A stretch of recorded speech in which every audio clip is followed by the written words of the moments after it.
Hi friends, గత వీడియోలో మనం ఇంగ్లీష్ భాషలో ఎన్ని రకాల వాక్యాలు ఉంటాయో తెలుసుకున్నాం. అసెటివ్ సెంటెన్స్ లేదా దాన్ని డిక్లరేటివ్ సెంటెన్స్ అని, ఇంటరాగేటివ్ సెంటెన్స్ అని, ఇంపరేటివ్ సెంటెన్స్ అని, అదేవిధంగా ఎక్స్క్లమేటరీ సెంటెన్స్ అని మనం తెలుసుకున్నాం. ఈరోజు నేను మీకు ఒక చిన్న విషయాన్ని, ఒక చిన్న ఇన్ఫర్మేషన్ మీ దృష్టికి తీసుకురావాలా అన్న ఉద్దేశంతో ఈ చిన్న వీడియో చేస్తున్నాను. దీనికి నిడివి కూడా బాగా ఉండదు, దయచేసి చూస్తారని ఆశిస్తున్నాను. చాలామంది లోపల ఒక భావం ఏమున్నదంటే, అసలు ఇంగ్లీష్ ఏదో ఒక భాష నేర్చుకునే క్రమంలో వ్యాకరణం, గ్రామర్, ఆ గ్రామర్ అంటే పడితే ఇంగ్లీష్ నేర్చుకోవాలనే ఉత్సుకత అన్నది నశించిపోతుంది అంటారు. దీని ఇంగ్లీష్లో గ్రామర్ కిల్స్ లాంగ్వేజ్ అని చాలామంది అంటూ ఉంటారు. కానీ నేను దీన్ని వాళ్ళ వాదనతో దీన్ని ఏకీభవించా. ఎందుకు అంటే, లాంగ్వేజ్లో మనము ఒక భాషను, మన భావాన్ని స్పష్టంగా తెలియజేయాలి అంటే గ్రామర్ యొక్క ఆవశ్యకత చాలా ఉన్నది. సో గ్రామర్ లోపల మీరు ఏ డిక్షనరీ తీసుకున్నా, ఏ నిఘంటువుని తీసుకున్నా సరే, అది క్లియర్ కట్గా చాలా స్పష్టంగా ఒకటే మాట చెప్తుంది. గ్రామర్ అంటే ఏంది అంటే రూల్స్. గ్రామర్ని రూల్స్గా అభివర్ణిస్తుంది. సో మీరు ఏదైనా ఒక ఇంగ్లీష్ భాష కానీ ఏదో ఒక భాష మీరు మాట్లాడే క్రమంలో మీకు గ్రామర్ అనేది రాకపోతే అక్కడ సరైన అర్థాన్ని, మీ యొక్క భావాన్ని మీరు వ్యక్తపరచలేకపోతారు. ఒకటి, మీరు ఇంగ్లీష్ బాగా వినండి, ఆ తర్వాత మీరు దాన్ని అర్థం చేసుకునే స్థితికి వెళ్తారు. క్రమానుగతంగా మీరు కొద్దిగా ప్రాక్టీస్ చేస్తూ ఉంటే మీరు దాన్ని ఇంగ్లీష్ మాట్లాడే స్థితికి వస్తారు. అంతేగాని అసలు గ్రామర్ లేకుండా ఇంగ్లీష్ నేర్చుకోవడం, అసలు వ్యాకరణం లేకుండా ఒక తెలుగు భాష మాట్లాడడం. ఇప్పుడు మనం తెలుగు మాట్లాడుతాం, మాతృభాష మన తెలుగు భాష మాట్లాడుతూ ఉన్నాం. అక్కడ కర్త అంటే తెలియదు, కర్మ అంటే తెలియదు, క్రియ అంటే తెలియదు, విశేషణం అంటే తెలియదు. ఇవన్నీ ఏం తెలియకుండా భాష మాట్లాడుతున్నాం. ఓకే, ఇప్పుడు మన వ్యవహారిక భాషలో మాట్లాడతాం, కానీ ఒక ఉన్నతమైన చదువులు చదివి, ఒక ఉన్నతమైన హోదాలో ఉండి మనకు వ్యాకరణం, గ్రామర్ రాదు అంటే అది చాలా హాస్యాస్పదం. వినేవాళ్ళు కూడా చూసుకొని మనం ముందర నవ్వకుండా చాటుకు నవ్వుతారు. సో ఎప్పుడు కూడా మీరు గ్రామర్ కిల్స్ ద లాంగ్వేజ్ అనే మాట వినిపిస్తే కనుక మీరు దాన్ని సమర్థించకండి. ఎందుకంటే grammar plays a vital role acquiring language. నిజంగా మీలో గనక నేను ఏదో ఒక మాతృభాష కాకుండా, మాతృభాషలో కూడా అసలు గ్రామర్ అంటే వ్యాకరణంలో పట్ల మనకు కర్తదలే కర్మదలే మాట్లాడుతూ ఉంటాం. ఎవరైనా ఇందులో ఒక చెట్టు ఆకుపచ్చగా ఉంది, పచ్చని చెట్టు అనేసరికి అందులో విశేషణం ఏది అంటే మనం చెప్పలేకపోతాం. అంత మాత్రం మనకు భాష రాదా? భాష వచ్చు, కానీ అక్కడ మనకు ఆ విశేషణం అన్నది తెలియదు. సో ఈ విధంగా చాలామంది they may speak English, but they may not be able to say what the different parts of speech. So to be good at English, మనం ఇంగ్లీష్ బాగా నేర్చుకోవాలి. అదే క్రమంలో గ్రామర్ని మనం నేర్చుకునే ప్రయత్నం చేయాలి. అంతేగాని గ్రామర్ కిల్స్ లాంగ్వేజ్ అనే మాటను మీరు వాడకండి. ఎవరైనా వాడిన దాన్ని మీరు సమర్థించకండి. అయితే గ్రామర్కి సంబంధించి అదేవిధంగా tenses, reported speech, active voice, passive voice, ఈ రకరకాల ఎన్నో అంశాలు గ్రామర్ లోపల ఉంటాయి.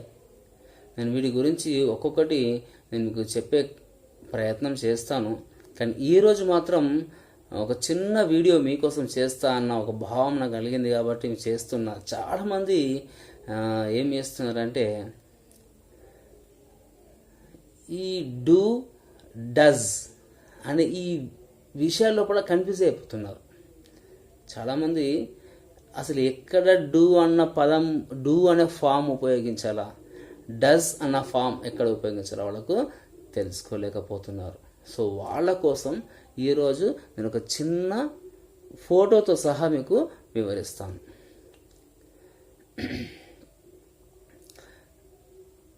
గుర్తుంచుకోండి, మనకి ఇంగ్లీష్లో కొన్ని సబ్జెక్ట్కి సంబంధించి కొన్ని పదాలు ఉంటాయి. For example, first person singular number I మీకు చూపిస్తాను. ఇక్కడ మీకు కనిపిస్తుంది అనుకుంటాను, బట్ మీకు ఉల్టా మీకు కరెక్ట్గా అనిపిస్తలేదు కావచ్చు. చూపిస్తాను, ఇబ్బంది ఏం లేదు. మీకు మళ్ళీ ఈ ఫోటోని మీకు నేను గ్రూప్లో పెడతాను, వీడియోలో పెడతాను. చూడండి, ఇక్కడ I first person singular number, we అన్నది ఫస్ట్ పర్సన్ ప్లూరల్ నంబర్, నేను మేము.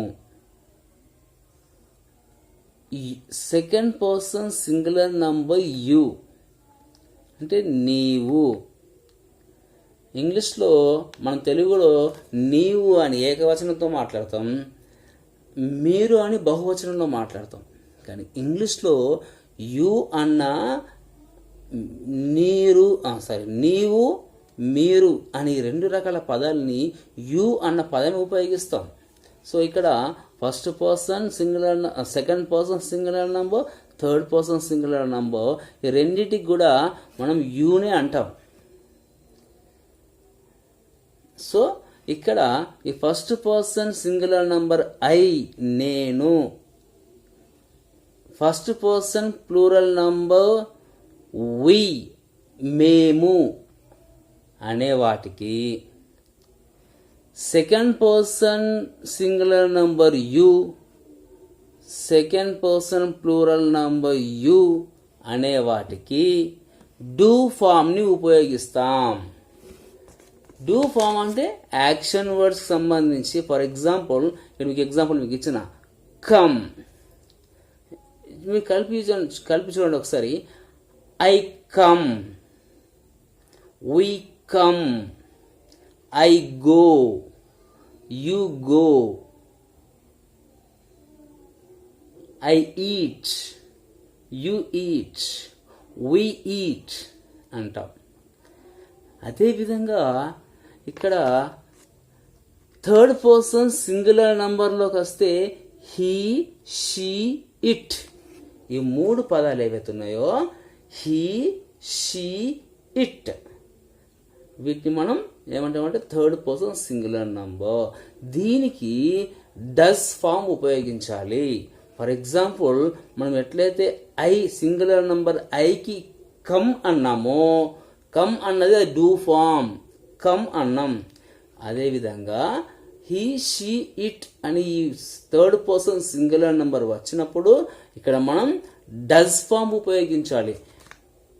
ఐ కమ్ అని అన్నప్పుడు హీ కమ్ అనద్దు, he comes, she comes, it comes, he eats, she eats, he eats, he goes, she goes, it goes. ఈ విధంగా third person singular నంబర్కి మాత్రం మనం డస్ ఫామ్ ఉపయోగించాలి. ఇక్కడ థర్డ్ పర్సన్ ప్లూరల్ నంబర్ ఉంది చూసారా, దే, హీ, షీ, ఇట్, అతడు, ఆమె, అది అనే ఈ పదాలకు తప్ప మిగతా అన్నింటికి డూ ఫామ్ ఉపయోగించాలి. దే గో అనాలి, they come, they eat, they play, they Singh, ఈ విధంగా అనాలి. కొన్ని ఎగ్జాంపుల్స్ కూడా నేను మామూలుగా మీకు చెప్తాను.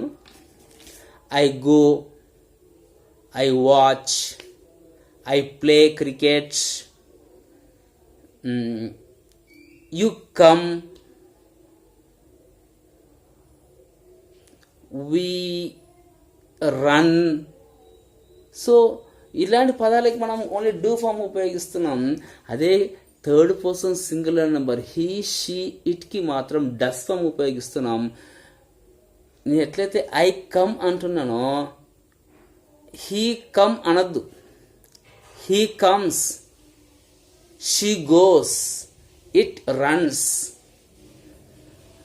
అర్థమైంది అనుకుంటున్నాను. అదేవిధంగా ఇప్పుడు థర్డ్ పర్సన్ ప్లూరల్ నెంబర్ చూసుకుంటే దే అంటే వారు, బహువచనం. సో దే కమ్స్ అనద్దు, దే గోస్ అనద్దు. దే అన్న పదానికి మనం డూ ఫామ్ ఉపయోగించాలి. They go, they come, they eat, they play అనాలి. సో ఈ ఒక్కరోజు నా ఈ చిన్న వీడియోని మీకోసం నేను అంటే ఎవరికైతే ఇంగ్లీష్ నేర్చుకోవాలన్న ఉద్దేశం ఉందో వాళ్ళ కోసం చిన్న చిన్న అంశాలను, నాకు తెలిసిన అంశాలు నాకు తోచిన విధంగా మీకు పోస్ట్ చేసే ప్రయత్నం చేస్తున్నాను. దయచేసి వీలైతే నా వీడియోస్ని చూడండి. చిన్న చిన్న బేసిక్ పాయింట్స్ ఏవైతున్నాయో అవి తెలుసుకొని మీ నిత్య జీవితం లోపల మీరు ఇంగ్లీష్లో దాన్ని వినియోగించుకోండి. Thank you friends.